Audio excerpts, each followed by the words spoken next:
వెంకటేష్ వాస్తు ప్రేక్షకులకు నమస్కారం అండి. ఈరోజు అల్వాల్లో ఉన్న ఒక బిల్డింగ్కి మనం వాస్తు చెప్పడం రావడం జరిగిందండి. బిల్డింగ్ వాస్తు ఎలా ఉంది ఏంటి అనేది క్లియర్గా ఎక్స్ప్లెయిన్ చేస్తాను, చూడండి.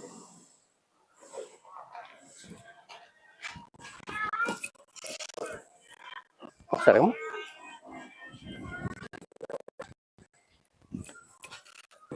వెంకటేష్ నా పేరు, బిల్డర్ అండి.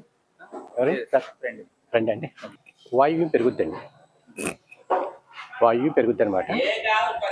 ఒకవేళ మీకు వాయువు పెరగకూడదు అనుకుంటే కనుక ఇక్కడ అడ్డుగా చిన్న వాల్ కట్టాలి, ఇక్కడ అడ్డుగా చిన్న వాల్ కట్టాలి.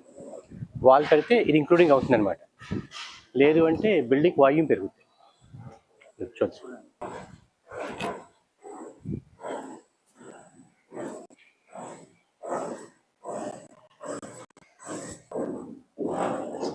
ఓపెన్ చేయండి.